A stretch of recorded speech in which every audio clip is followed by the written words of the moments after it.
मध्य प्रदेश के उज्जैन में लगभग 1 साल पहले अवैध संबंध के शक में पत्नी की गोली मारकर हत्या करने के अपराध में आरोपी को जिला एवं सत्र न्यायालय ने फांसी की सजा सुनाई है।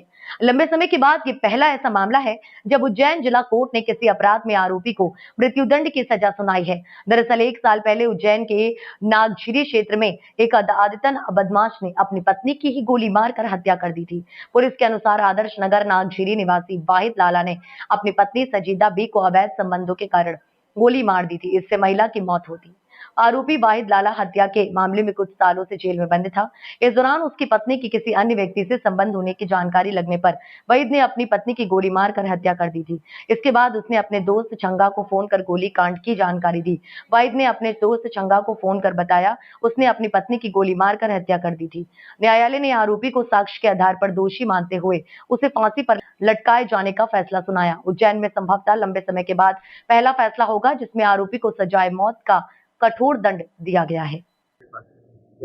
आज माननीय जिला सत्र न्यायाधीश महोदय श्री राजेश कुमार गुप्ता साहब ने बहुत महत्वपूर्ण फैसला एक मर्डर केस में दिया है। उसमें आरोपी वहीद लाला ने जो है उसकी पत्नी की गोली मारकर जो है हत्या कर दी थी और उसमें उसको 302 और 25 आर्मेट और 27 उसके ऊपर जो आरोप लगा था।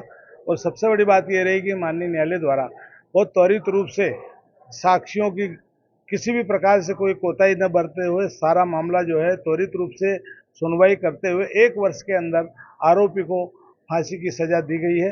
आरोपी अपनी पत्नी से शक करता था और उसने जिस व्यक्ति से शक करता था उसके घर के सामने ले जाकर जो है उसकी गोली मारकर वहीं हत्या कर दी। हत्या करने के बाद वहां से वो भाग गया। घटना 25/3/2024 की है और आज जो है 1 वर्ष के अंतराल 1 वर्ष के लगभग ही इसकी माननीय न्यायालय द्वारा विचारण के दौरान सुनवाई करते हुए त्वरित रूप से परिवार को जिसके परिवार में क्षति हुई उसको न्याय दिलाया है। और निश्चित रूप से यह अपराध को रोकने के लिए और निश्चित रूप से एक समाज में ऐसा संदेश जाएगा कि जो व्यक्ति मनमाना तरीके से कानून को हाथ में लेकर इस तरह के जो अपराध गठित करता है और उस पर बेलगाम कार्रवाई करते हुए वो जो है किसी प्रकार से किसी व्यक्ति की हत्या कर देता है, वो आगे आने वाले समाज के लिए प्रेरणा रहेगा। न्यायालय द्वारा इसके अंदर सबसे बड़ी बात यह है कि उसको जब साक्ष्य वगैरह ये करने के बाद उसको पूरा अवसर भी दिया है, उसके अधिवक्ता को पूरा अवसर दिया है।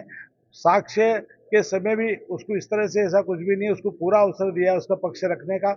बहस के समय भी उसके अधिवक्ता द्वारा जब जब भी कहा गया कि साहब मेरी तैयारी नहीं, उसके बाद भी न्यायालय द्वारा उसमें उसको पूरा अवसर देकर उसकी बात सुनकर ही न्यायालय द्वारा गुण दोष के आधार पर साक्षी जो पटल पर आई थी उसका ध्यान रखते हुए आरोपी को जो है मृत्युदंड से दंडित फांसी की सजा देकर और फांसी की सजा जब तक उसको लटकाया जाए जब तक उसका प्राण न निकल जाए। कौन अधिवक्ता थे आरोपी की ओर? आरोपी के अधिवक्ता सीनियर अधिवक्ता है, उज्जैन के सीनियर अधिवक्ता।